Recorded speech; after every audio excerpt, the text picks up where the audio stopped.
NotPetya. Ce mot vous dit sans doute quelque chose. Eh bien, c'est le nom de la cyberattaque qui a touché le monde entier le 27 juin dernier. Le temps d'un Fig Talks, en 15 minutes, Jérôme Billois va nous rejoindre sur scène pour nous faire revivre les premières heures de cette cyberattaque. Jérôme Billois. Wavestone. Bonjour à tous.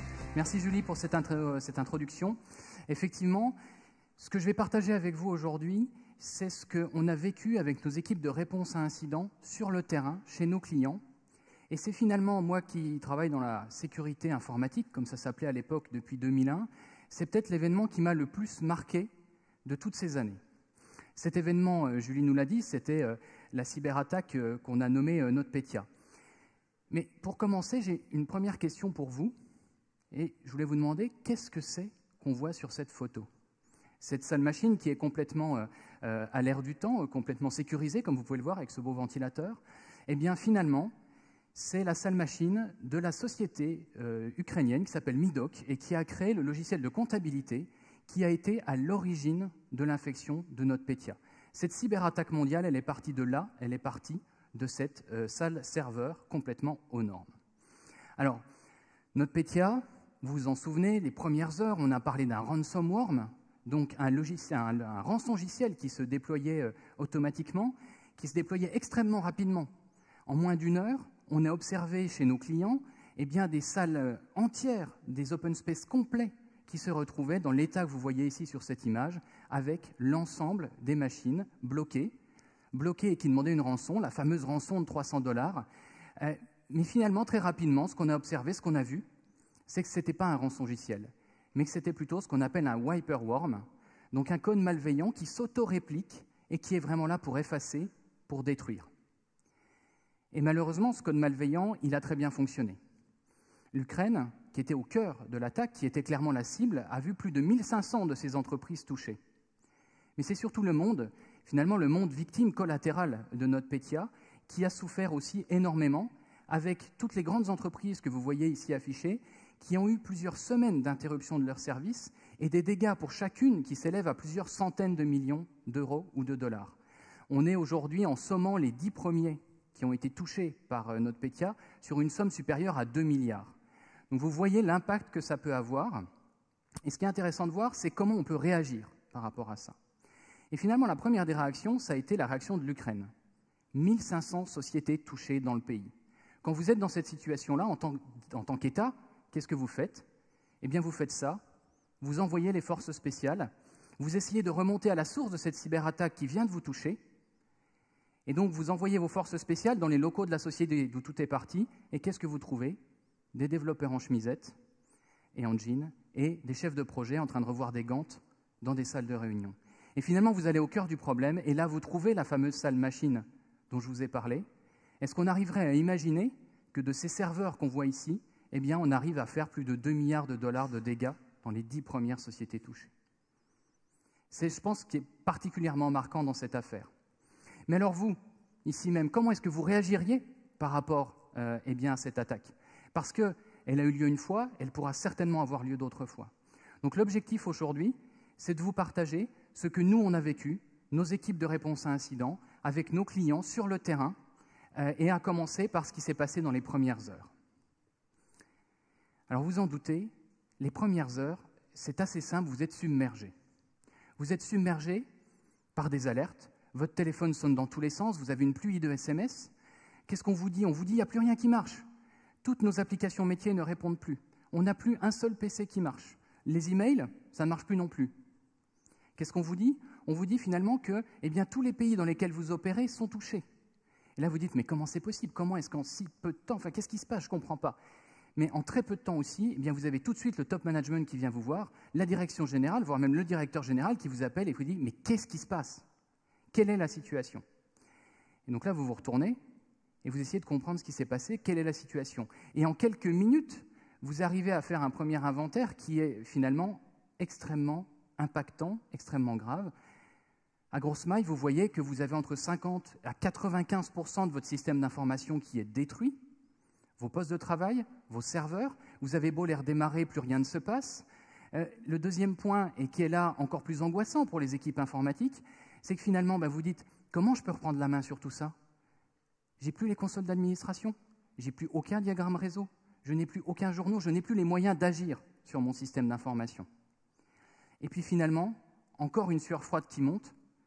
Les backups, les fameux backups que vous faites depuis des années, ces sauvegardes que vous avez externalisées avec beaucoup de soin, pour la plupart, et bien d'un seul coup, vous vous rendez compte que les serveurs de sauvegarde, ceux que vous pensiez utiliser pour récupérer les données, eh bien eux-mêmes sont détruits et qu'il va falloir plusieurs jours pour les reconstruire. Chez certains de nos clients, il a fallu jusqu'à 9 jours pour que les serveurs de sauvegarde puissent commencer à réextraire un certain nombre de données. Donc là, vous vous en doutez, vous êtes complètement groggy, vous vivez complètement sous cette pression et vous ne savez plus forcément quoi faire. Mais là, d'un seul coup, eh bien, il faut s'y mettre, il faut agir. Et alors, qu'est-ce qu'on a fait dans les premières heures avec nos clients sur le terrain? D'abord, il faut arriver à communiquer. C'est l'élément clé. Finalement, tout le monde est mobilisé, la direction générale aussi, tous les métiers, tout le monde veut agir à un certain moment. Et là, vous avez le problème de comment je communique, je n'ai plus rien dans mon système d'information, je n'ai plus les numéros de mes collègues, je n'ai plus l'annuaire, je n'ai plus, etc.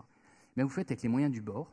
Et les moyens du bord, en l'occurrence, c'est la plupart des situations qu'on a vécues, c'était WhatsApp d'un côté et c'était les emails personnels de l'autre. Vous allez me dire, effectivement, ça n'est pas une très bonne pratique de cybersécurité, je vous l'accorde, mais à un moment ou à un autre, quand vous n'avez plus rien, vous faites avec ce que vous avez. Le deuxième point, ça a été rapidement d'essayer de comprendre ce qui se passait. Parce que finalement, d'un seul coup, vous avez des milliers de PC qui s'effacent, qui se bloquent. Donc là, vous avez besoin rapidement de faire monter des personnes à vos côtés qui ont ces compétences d'investigation, d'analyse des malwares, d'analyse de la situation. Donc c'est là où majoritairement on est intervenu nous. Les autorités aussi se mobilisent très rapidement dans ces coups de temps-là. La chance de notre PETIA, c'est que finalement assez peu d'entreprises ont été ciblées en même temps dans chaque pays, et donc il y a pu avoir cette mobilisation très rapide. Et là donc on commence à comprendre ce qui se passe réellement. Et à partir du moment où vous comprenez à peu près ce qui se passe, le premier réflexe, ça a été, on s'est dit, qu'est-ce qu'il faut qu'on fasse? Sauvons ce qui peut encore l'être. Et en particulier, la première des décisions majeures, ça a été, coupons le réseau. On coupe le WAN, on coupe le réseau international, on coupe tout ce qu'on peut pour essayer de sauvegarder les quelques serveurs, les quelques machines qui marchent encore. Et après, on a, dans les heures qui suivaient, développé des premiers scripts qui permettaient finalement d'inoculer les machines restant en fonctionnement pour essayer de sauvegarder ce qui pouvait l'être. Donc à partir de là, dans ces premières heures, là on parle des 12 premières heures, on était à peu près revenus sur nos pieds. On avait surtout les moyens de travailler ensemble, et c'est là où on a attaqué finalement la deuxième phase de cette gestion de crise, c'était d'arriver vraiment à travailler efficacement. Et dans ces situations de crise, c'est très compliqué. Vu l'état de destruction du système d'information, il fallait clairement monter une cellule de crise et structurer le moyen de travailler en 24/7. Donc une structuration avec une cellule qui mobilisait la direction générale, évidemment, pour débloquer les moyens, pour très rapidement pouvoir prendre des décisions, les métiers pour qu'ils continuent à travailler comme ils pouvaient, le central pour reconstruire les infrastructures, et le local avec pas mal d'entités qui avaient encore quelques systèmes qui avaient survécu. Ça, en termes de nombre, c'était plus de 120 personnes, par exemple, chez un de nos clients. Nous-mêmes, on avait 25 personnes présentes sur le terrain chez ce client-là, et on arrivait, en sommant l'ensemble des personnes, à plus de 300 personnes mobilisées sur ces phases de reconstruction. Donc il fallait aussi mettre en place une organisation qui tienne la route, et qui tienne la route dans la durée. Et là, immédiatement, qu'est-ce que vous voulez faire? Vous voulez reconstruire. Il faut que ça reparte, il faut qu'on puisse travailler. On perd quand même des millions d'euros de chiffre d'affaires par jour. Et donc, par contre, qu'est-ce que vous devez faire? C'est reconstruire des dizaines de milliers de machines et de serveurs. Là, ce n'est pas simple. Je vous rappelle qu'en moyenne, une personne du support informatique reconstruit entre 4 à 6 PC par jour. Vous voyez, quand il y en a 10 000, ce qu'il faut faire. Donc là, d'un seul coup, vous réfléchissez différemment. Vous commencez à accélérer en utilisant des services cloud. Par exemple, vous voulez recréer 10 000 boîtes mail en 3 jours. Comment vous faites? Vous vous appuyez sur le cloud parce que ça a permis d'accélérer. Les serveurs, la virtualisation permet aussi finalement d'accélérer assez vite. Et puis le deuxième axe d'accélération, qui a été décidé finalement assez vite dans un contexte, ça a été de s'appuyer sur les collaborateurs. Parce que les collaborateurs, eux aussi, étaient durement touchés par cette crise, plus rien à faire, leur société qui va mal, et donc beaucoup finalement de propositions d'aide.